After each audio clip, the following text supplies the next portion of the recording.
Hello friends. Today I am going to discuss status of women during various ages in India.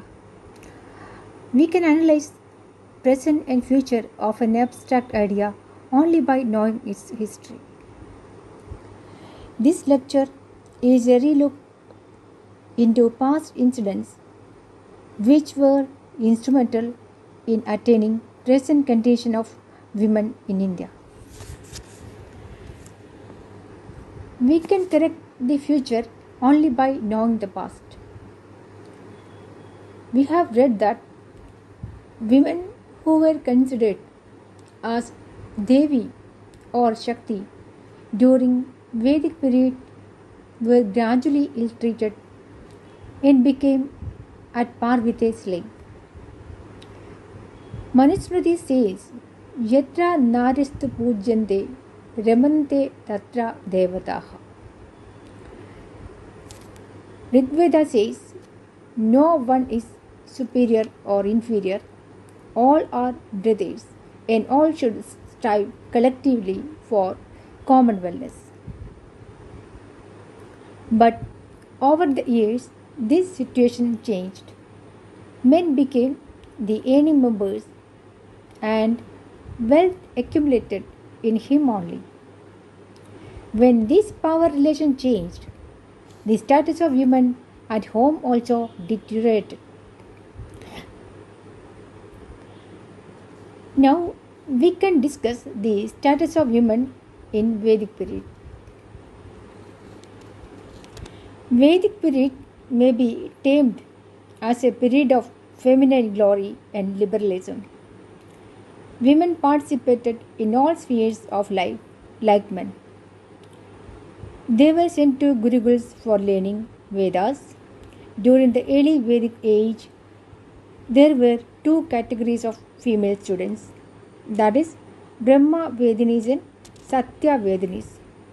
Brahma Vedinis spent all of their life in acquired knowledge. Satya Vedinis, after acquiring adequate knowledge, went to married life. Scholastic women like Gargi, Maitreyi, Ghosha, Apala, and Yami excelled over contemporary male scholars. They were accomplished in art, music, dance, and even in warfare. During the Vedic period, women had an exalted position and they enjoyed a fair amount of personal freedom and equality with men. Both boys and girls had equal opportunities for education. In the Vedic period, the education of women was important because Atharva Veda reiterated that the success of a woman in her married life mainly rests on the proper training during childhood. Men and women together performed religious duties. She was considered more than equal in that period. During the Rigvedic period, women participated in philosophical debates along with men. The Vedic period is characterized by the absence of the Parda system and equal rights in selecting life partners. Polygamy was rare and was confined to the ruling class. The dowry system was present only among rich and royal families. Dowry was given not as money but as movables, chattels, etc.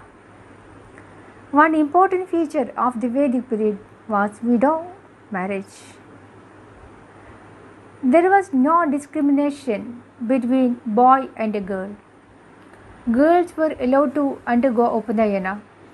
In social terms, early Vedic society was very egalitarian in many respects. In a society where gender equality exists, there is no scope for domestic violence against women. Vedic society viewed the offense of rape from women's perspective and regarded it as an ultimate violation of femininity. These kind of offenses were kept under a separate heading called Stri Sangrahanam. Katyayana Smriti, Brihaspati Smriti, and Narada Smriti were against the victimization of women. Then coming to post-Vedic period, there was a gradual decline in the status. When we compare the position of women in Vedic period to that of post-Vedic period. During this period, that is during post-Vedic period, tenets of Manu appeared and the role of women got restricted to four walls of the home.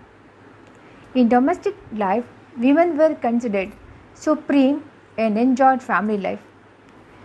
Women folk did spinning and weaving at home and helped their spouses in agriculture. Husbands used to consult wives in financial matters. Eventually, the honored status enjoyed by women in family and society began to change. Aryans began to prefer a male child or females.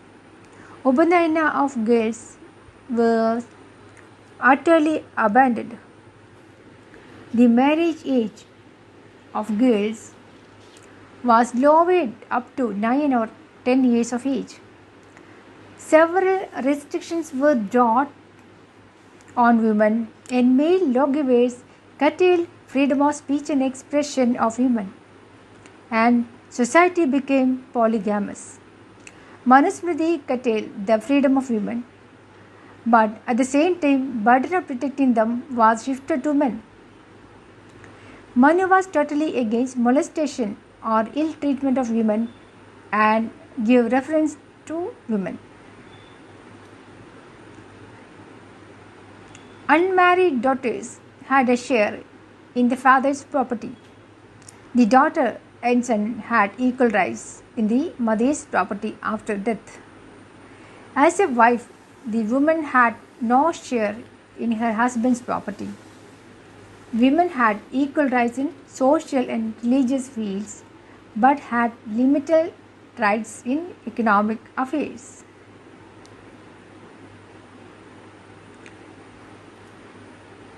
Then there is certain mention of some women like Draupadi, Sita, Lopamudra, etc. in epics. So we can discuss the status of women in Smriti and epics.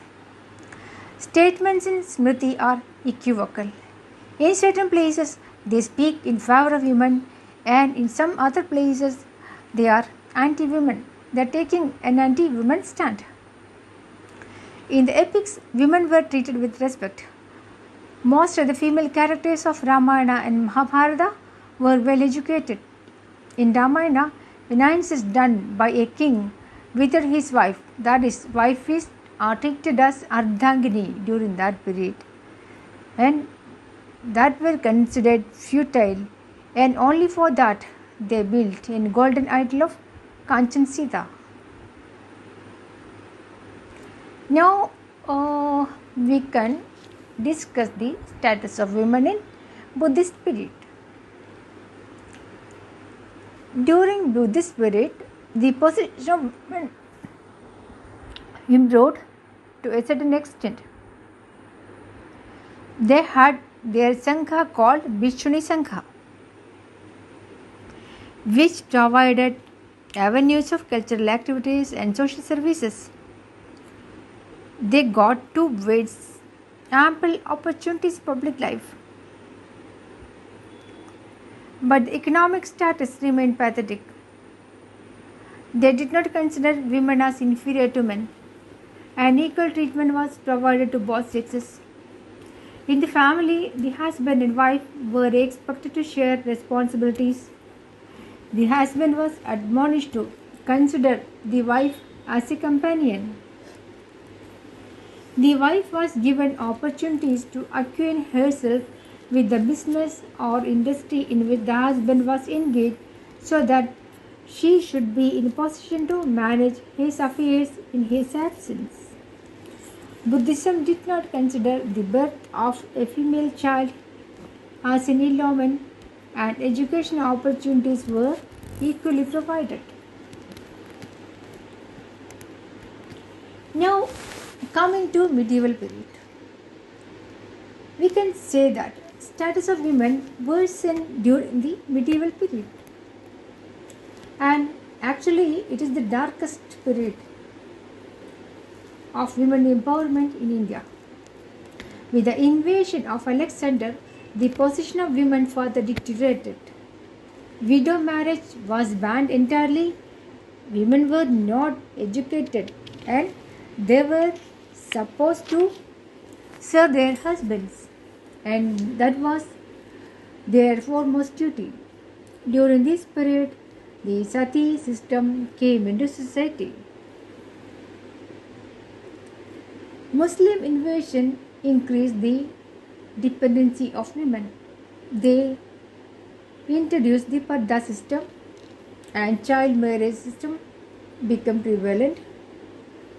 These are the main reasons for diminishing women's empowerment. During the Muslim rule, a large section of Hindus accepted the practice of veiling. The challenge of Islamic occupation made the Hindu community defensive and introverted, causing a desperate return of orthodox Hindu beliefs and practices, resulting in further constraining the status of women. Being oppressed by the feudal social character, they lost the right to education. The system of dowry became prevalent in society.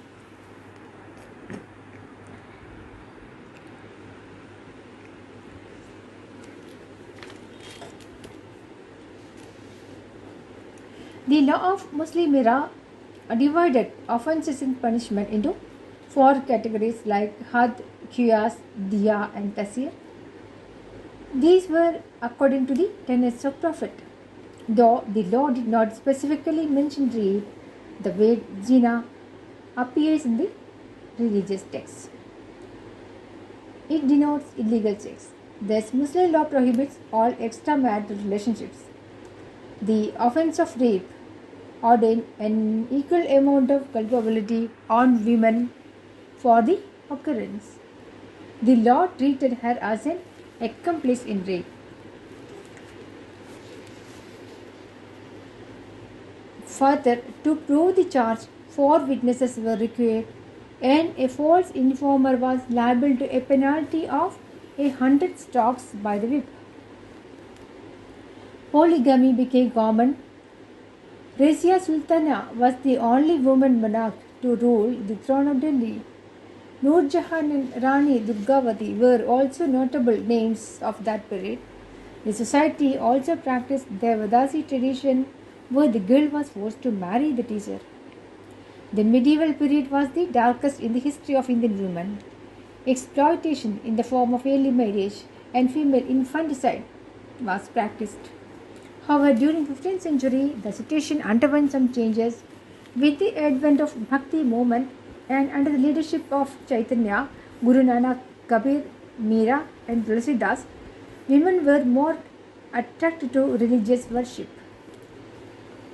But this did not bring any substantial change in the economic conditions of women. Now, coming to status of women during British rule, we can say that during the British period, many reformers like Raja Ram Mohan Roy and Swami Dhyan Saraswati, with the help of British government, introduced measures to eradicate evils and transform societal attitudes towards women. British government brought about changes in the economic and social structure of the society. Sir John Macaulay, chairman of First Law Commission, opined that legislation during British period is based on uniformity and certainty. Now, coming to status of women in independent India, status of women has radically changed since independence. Both structural and cultural changes provided equal opportunity to women in education, employment and political participation.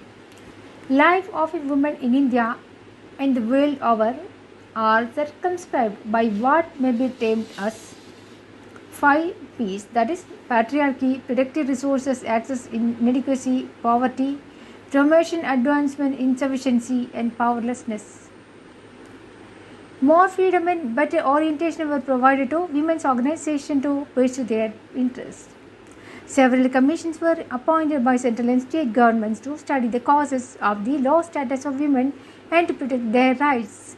Various legislations were enacted to uplift the status of women, including property rights.